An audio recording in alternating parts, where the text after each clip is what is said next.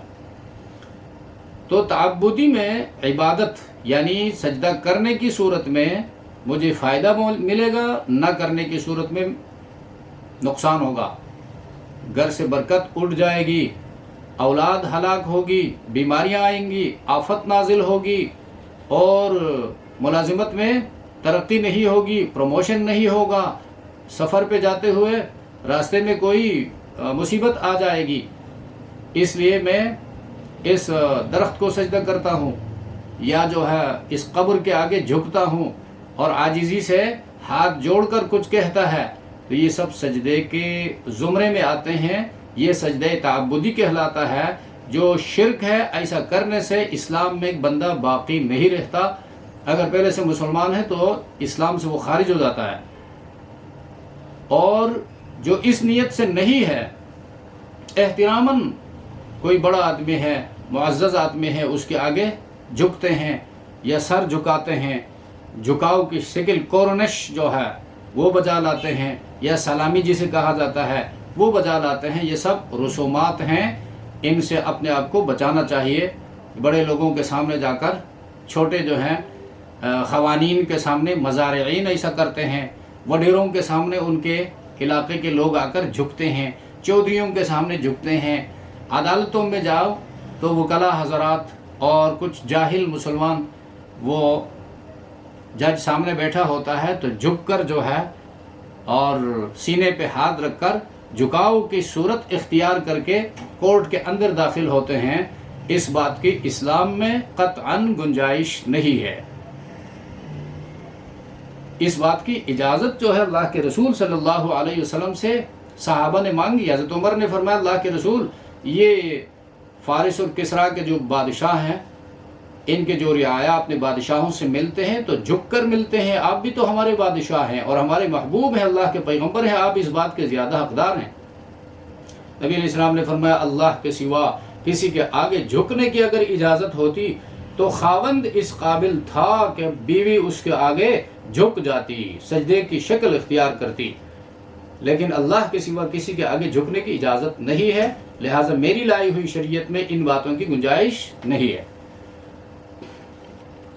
اچھا، ورفع ابویہ علی العرش وخروا له سجدا، اور اس کے آگے سجدے میں پڑ گئے۔ تو یہاں پر یہ سجدہ تعظیمی تھا، جس طرح فرشتوں نے آدم کے سامنے سجدہ کیا تھا، اور شریعت محمدی میں اس بات کی گنجائش نہیں ہے۔ وقال یا ابت ھذا تأویل رؤیایا، اور یوسف علیہ السلام نے کہا ہے میرے ابا جان، یہ میرے خواب کی تعبیر ہے۔ تعویل حقیقت، وضاحت، رؤیایا میرے اس خواب کی، من قبل اس سے پہلے دیکھے وہ 35 سال پہلے یا 40 سال پہلے کہو، جو خواب یوسف علیہ السلام نے دیکھا تھا، اور انی رأیت 11 کوكبا والشمس والقمر رأیتهم لی ساجدین، 11 ستارے ہیں اور شمس و قمر ہیں میرے حضور سجدہ کرتے ہیں۔ تو یوسف علیہ السلام نے فرمایا،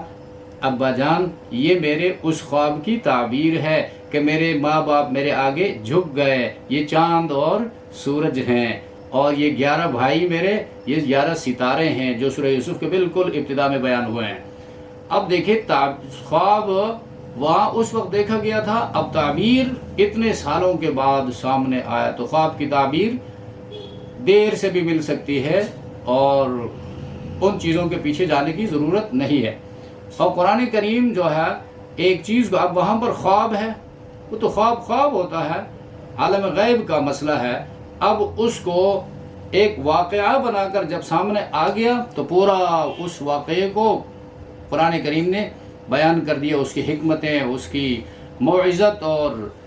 واعظ کی جو باتیں ہوتی ہیں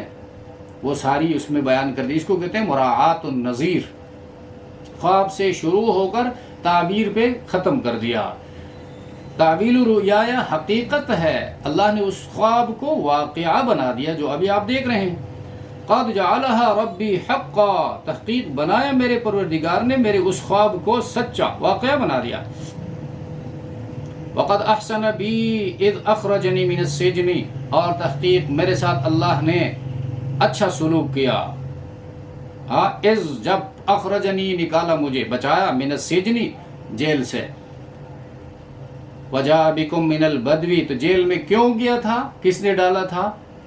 اس میں وہ بیان نہیں کیا قرآن کریم نے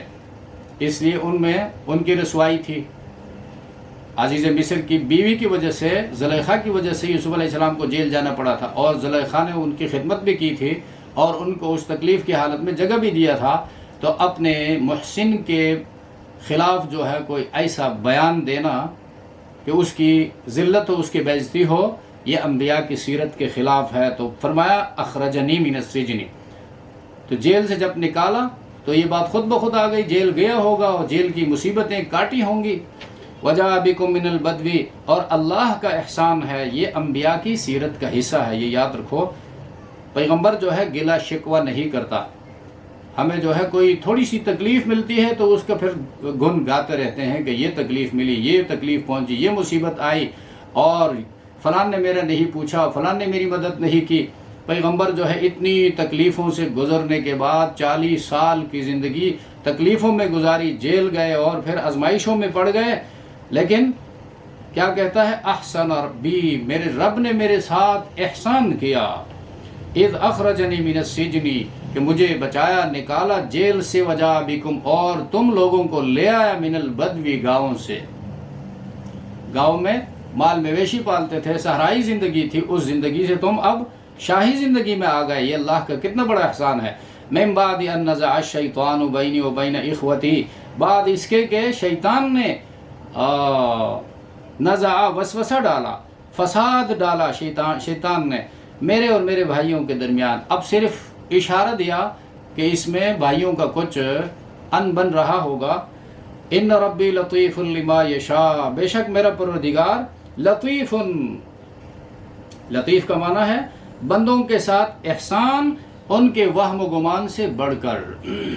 اب یوسف علیہ السلام کے ساتھ اللہ نے جو احسان کیا اس کے وہم و گمان سے بڑھ کر کیا اور پھر اللہ لطیف باریک بین اس طریقے سے بندوں کو اللہ آگے لے جاتا ہے کہ لوگوں کو معلوم نہیں ہوتا یہ بندہ کس طرف جا رہا ہے اللہ اس کو کس طرف لے کے جا رہا ہے اس سے کیا کام لینا چاہتا ہے بظاہر ایک بندہ تکلیفوں میں ہوتا ہے لیکن اسی تکلیف میں یہ حکمت ہوتی ہے کہ اللہ اس کو تربیت دے رہا ہے اس کی تربیت کر رہا ہے تاکہ اس کو ایک بڑے سیٹ پر پہنچایا جائے اس سیٹ میں اور زبردست ذمہ داریاں اس کے حوالے کی جائے ان ذمہ داریوں کو برداشت کرنے کے لیے اس تربیت کی پہلے سے ضرورت ہے اب یہ کرنے والا لطیف ہے اور لطیف کا ایک معنی مہربان بھی آتا ہے لطیف لما یشاء مہربانی کرتا ہے جو کرتا ہے انہ هو العلیم الحکیم اور وہی اللہ ہے العلیم جاننے والا جو کرتا ہے اپنے علم کے مطابق کرتا ہے حکیم حکمت والا ہے تو حضرت یوسف علیہ السلام اپنی زندگی کے یہ 3 واقعات یہاں پر ذکر کرتے ہیں قید خانے کی تکلیف کا ذکر کیا اور پھر جو ہے طویل مفارقت کے بعد والدین سے ملاقات یہ بہت بڑی نعمت تھی بندہ کافی زمانے کے بعد اپنے والدین سے ملے اور والدین حیات ہوں اور پھر انتظار کے بعد ہاں یہاں پر یہ سوال پھر ہو سکتا ہے کہ یوسف علیہ السلام کو تو کافی پہلے پتہ چل چکا تھا کہ یعقوب علیہ السلام زندہ ہیں اور یہ آنے والے بھائی جو ہیں یہ یوسف علیہ السلام کے بھائی ہیں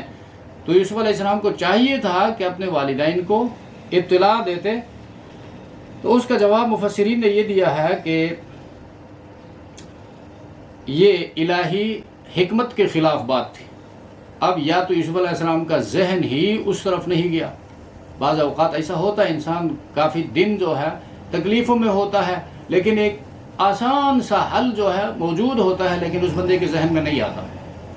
اور زمانہ گزرنے کے بعد 2 مہینہ 3 مہینہ گزر گیا اور پھر اس کو یاد آ جاتا ہے تکلیف سے باہر آنے کے بعد اب چونکہ یہ الہی منصوبہ تھا اس منصوبے اس حکمت کے مطابق یہ سارا کچھ ہو رہا تھا اس لیے ادھر یعقوب علیہ السلام کے ذہن میں بھی یہ بات نہیں آئی اور حضرت یوسف علیہ السلام بھی اس کو ظاہر نہیں کیا اور پھر بھائیوں کا جو ظلم و ستم تھا اس کے بارے میں بھی یہی فرمایا کہ ان نزع الشیطان بینی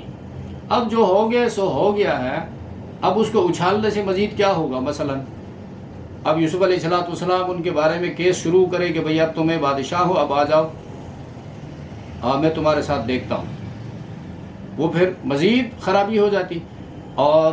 یوسف علیہ السلام اللہ کے پیغمبر تھے اور یہ نبوی اخلاق کے منافی ہے، تو یوسف علیہ السلام نے اس کا ذکر ہی مناسب نہیں سمجھا اور یہ فرمایا کہ نزع الشیطان، یہ شیطانی وسوسہ تھا کہ اپنے کو باپ سے قریب کرنے کے لیے انہوں نے اپنے بھائی کو کنواں میں ڈال دیا، اور پھر جو آگے ہو گیا سو ہو گیا، اور شیطان نے ان کو ورغلایا تھا۔ تو یہ اخلاق پیغمبروں کے سوا کس کے ہو سکتے ہیں، یہ دیکھنا چاہیے، اور انبیاء والے اخلاق کو اپنانے کا حکم دیا گیا ہے۔ تو تکالیف آ جائے، کسی کی طرف سے زیادتی ہو جائے تو بندہ اس زیادتی کا جواب دینے سے موقع پا کر اس کے ساتھ الٹا احسان کرے، یہ اعلیٰ اخلاق میں سے ہے۔ اللہ کے رسول صلی اللہ علیہ وسلم کی زندگی میں بھی ایسے واقعات آئے ہیں، اخلاق نبی کریم صلی اللہ علیہ وسلم کے جو بیان ہوئے ہیں، صل من قطعک، جو تجھ سے توڑے اسے جوڑو، واعف عمن ظلمک، جو تجھ پر ظلم کرے اس کے ساتھ درگزر کرو، واحسن الی من اساء الیک، اور جو تیرے ساتھ برا کرے اس کے ساتھ اچھا سلوک کرو۔ یہ اخلاق کریمانہ کہلاتے ہیں، پیغمبر کے اخلاق۔ اور یہاں پر سجدے کی جو بات کی گئی ہے تو علماء لکھتے ہیں آخری شریعت ہے ہماری شریعت، قیامت تک اس شریعت کو باقی رکھنا اللہ کو منظور ہے، لہٰذا اس کو اللہ نے بالکل پاک رکھا، شرک کے تمام چور دروازے اس میں بند کر دیے۔ مثلا سجدہ کرنا یہ خاص عبادت کی علامت قرار دے کر غیر اللہ کے لیے اس کو حرام قرار دیا۔ غیر اللہ سے حاجتیں مانگنا اور شفا چاہنا اور منتیں مانگنا، مرادیں پوری کرنے کی امیدیں رکھنا، اس کو حرام قرار دیا۔ غیر اللہ سے بیٹا بیٹی مانگنا، اولاد مانگنا، اس کو سخت منع کیا گیا۔ احبار و رہبان جو ہیں علماء اور درویش حضرات، ان سے کسی چیز کو حلال کروانا، حرام کروانا، اس کو شرک کے برابر قرار دیا گیا۔ اور غیر اللہ کا تقرب جو ہے اس کی خوشنودی کے لیے جانور ذبح کرنے کو حرام قرار دیا گیا۔ اور اسی طرح بکرا یا مرغا جو ہے کسی بت پر یا بزرگ کے نام پر یا کسی استحان پر یا کسی دربار میں لے جا کر اس مرے ہوئے بزرگ کی خوشنودی کے لیے اس کو ذبح کرنے کو شرک قرار دیا گیا، حرام ہے۔ اور غیر اللہ کے نام پر حج کرنا، بزرگوں کے مزارات پر متبرک مقامات پر جانا اور وہاں جانے ٹھہرنے کو تقرب کا ذریعہ سمجھنا، اس کو ممنوع قرار دیا گیا۔ اور پھر اپنے اولاد کا نام عبد العزیٰ، عبد الشمس، عبد النبی، اور اسی طرح بندہ حسین، بندہ علی وغیرہ یہ نام رکھنا، یعنی ناموں کی حد تک بھی اس کی اجازت نہیں دی، ممنوع قرار دیا۔ اور اسی طرح اپنے باس کو، اپنے آقا کو یا پیر کو رب کہہ کر پکارنے سے منع قرار دیا، یعنی ناجائز قرار دیا۔ سبحان ربک رب العزة عما یصفون وسلام علی المرسلین والحمد للہ رب العالمین۔